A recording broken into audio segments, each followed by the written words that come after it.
سلطان شمس الدین التمش بڑا نیک صفت اور اولیاء کرم سے بے پناہ عقیدت رکھنے والا اور احترام کرنے والا حکمران تھا۔ سلطان کی بڑے عرصے سے یہ خواہش تھی کہ شہر کے نزدیک پانی کا ایک حوض تعمیر کروایا جائے تاکہ شہر کے لوگ پانی آسانی سے مل سکے، کیونکہ ان دنوں شہر میں پانی کی بہت زیادہ قلت تھی اور پانی کا حصول بہت مشکل تھا۔ ایک دن سلطان شمس الدین کو خواب میں حضور نبی کریم صلی اللہ علیہ وسلم کی زیارت ہوئی۔ سلطان نے دیکھا کہ حضور صلی اللہ علیہ وسلم گھوڑے پر تشریف فرما ایک مقام پر کھڑے ہیں اور ارشاد فرما رہے ہیں، شمس الدین اس جگہ پر لوگوں کے لیے پانی کا ایک خاص حوض بنوا دو۔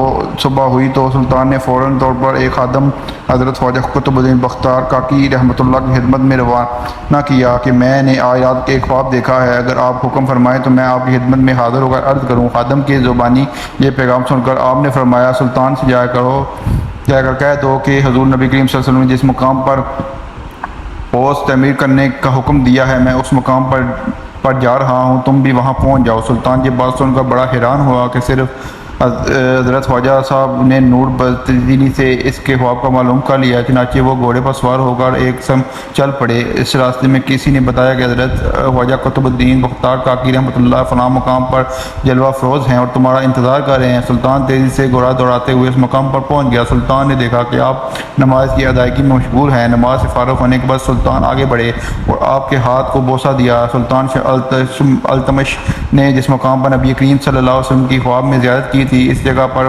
گھوڑے کی سمت کی نشان صاف دکھائی دے رہے تھے اور وہاں پانی بھی تھا۔ چنانچہ سلطان شمس الدین التمشی نے اسی جگہ پر حوض کیا تعمیر شروع کر دی۔ سلطان کی تعمیر کروایا حوض آج بھی اس مقام پر موجود ہے۔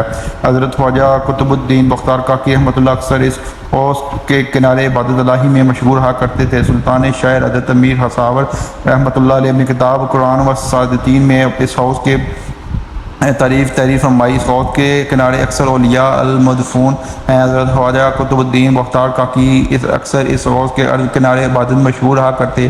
اس حوض کے کنارے حضرت خواجہ قطب صاحب کا دربار قطبی آراستہ ہوتا ہے۔ درباریوں میں حضرت قاضی حمید الدین ناگوار، خواجہ محمود معین الدول، شیخ عبد الدین غزنوی اور شیخ تاج رحمۃ اللہ خصوصیات کے قابل ذکر ہیں۔ اس حوض کے کنارے اولیاء مسجد بھی ہیں جس میں آپ کی عرصے چلے کشی بھی کرتے ہیں، مسلک و سالکین بھی ہیں۔ ایک روز ایک شتر سوار نیلے رنگ کا لباس تن کیے ہوئے اس حوض پر آیا، غسل کر کے دوگان ادا کیے۔ اس وقت مسجد میں جو سلطان شمس الدین کے لنگر خانے کے قریب لب حوض واقع تھا، بزرگان موصوف صدر موجود تھے۔ نماز کے بعد اس بزرگ نے آواز بلند دریافت کیا، اس مسجد میں کون صاحب بیٹھا ہے؟